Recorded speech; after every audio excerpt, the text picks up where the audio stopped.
ইয়া আইয়ুহাল্লাযীনা আমানু কুতিবা আলাইকুমুস সিয়াম কামা কুতিবা আলাল্লাযীনা মিন ক্বাবলিকুম লাআল্লাকুম তাত্তাকুন। আল্লাহ রাব্বুল আলামিন বলছেন, হে ঈমানদারেরা, আমি আল্লাহ তাআলা তোমাদের উপরে রমজানের রোজাকে ফরজ করে দিয়েছি, যেমনভাবে তোমাদের পূর্ববর্তী উম্মতদের উপরে আমি আল্লাহ তাআলা রোজাকে ফরজ করে দিয়েছিলাম। এটা কেন করে দিয়েছি? লাআল্লাকুম তাত্তাকুন, যাতে করে তোমরা তাকওয়াবান হতে পারো, তোমরা মুত্তাকি হতে পারো। এই জন্য আল্লাহ তাআলা রমজানের রোজাকে ফরজ করে দিয়েছেন। তাহলে আমরা জানলাম আল্লাহ কেন রোজা ফরজ করেছেন, বান্দা যেন মুত্তাকি হতে পারে।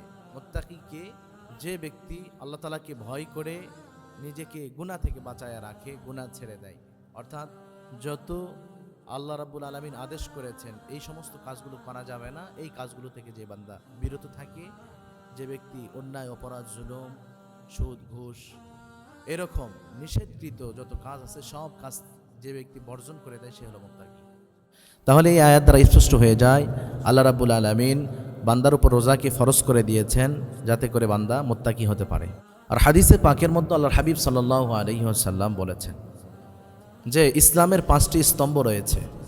বুনিয়াল ইসলামু আলা খামসিন, ইসলামের মূল ভিত্তি 5টি জিনিসের উপরে, তার মধ্যে একটি আসিয়াম অর্থাৎ রোজা। 5টি স্তম্ভের মধ্যে রোজা একটি।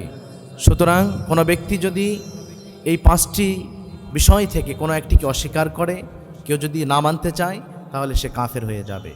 সুতরাং রোজাকে না মানা বা এটাকে অস্বীকার করার কোনো সুযোগ নাই, যেহেতু মৌলিক 5টি বিষয়ের মধ্যে এই রোজা আছে, সিয়াম আছে। সুতরাং আমাদেরকে সিয়াম পালন করতেই হবে, এটা থেকে দূরে সরে থাকার কোনো অবকাশ নেই। এখন আমরা জানব এই রমাদানুল মুবারকের রোজা কোন কোন ব্যক্তি বা কার উপরে এই রোজাকে আল্লাহ তাআলা ফরজ করে দিয়েছেন, কার কার উপরে এই রমাদানের রোজাকে ফরজ করা হয়েছে, আমরা এই ব্যাপারে জানব। প্রিয় সম্মানিত দিনদার ভাই ও বোনেরা, আমরা এখনও জানি না আসলে এই রোজাটা কার কার উপরে ফরজ, কার কার উপরে ফরজ নয়। এই বিষয়টা আমাদের খুবই জানা জরুরি। 1 নম্বর হচ্ছে মুসলমান।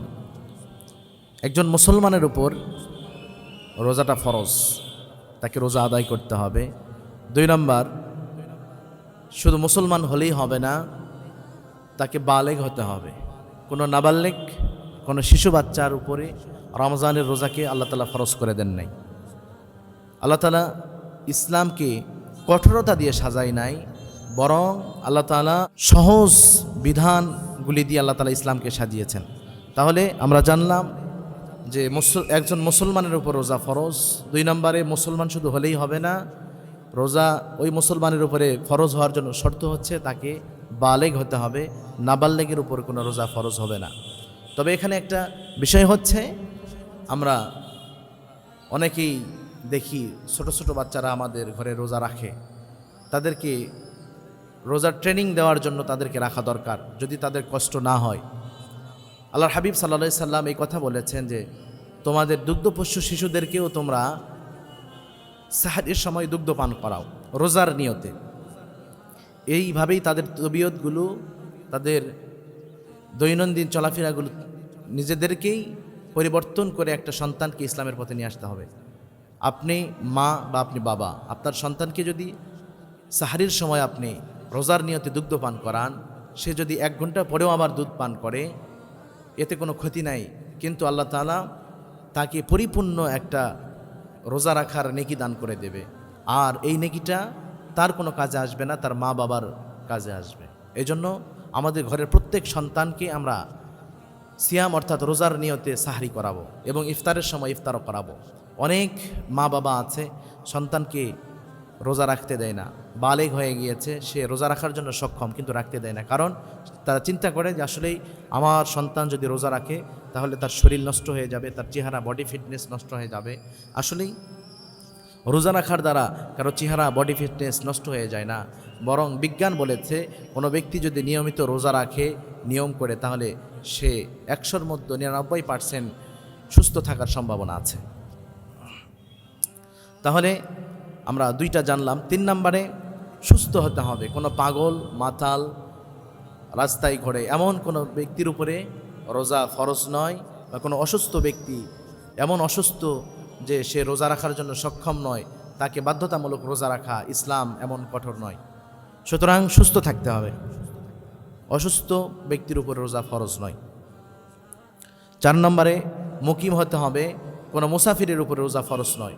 যে সফরে আসে এমন ব্যক্তির উপর আল্লাহ তাআলা রোজা ফরজ করে দেন নাই, বরং মুকিমের উপরে আল্লাহ তাআলা রোজাকে ফরজ করে দিয়েছেন। 5 নম্বরে রোজা রাখার সক্ষমতা আছে এমন ব্যক্তিকে রোজা রাখা, তার উপর রোজা রাখাটা ফরজ। যে সমস্ত ব্যক্তিকে আল্লাহ রাব্বুল আলামিন রোজা রাখার ব্যাপারে ছাড় দিয়েছেন, এ ব্যাপারে আল্লাহ তাআলা কোরআনুল কারীমের মধ্যে বলছেন, ওমান কানা মারিদান আও আলা সাফারিন ফাইদ্দাতুম মিন আইয়ামিন উখর, সূরা আল বাকারা 185 নম্বর আয়াত।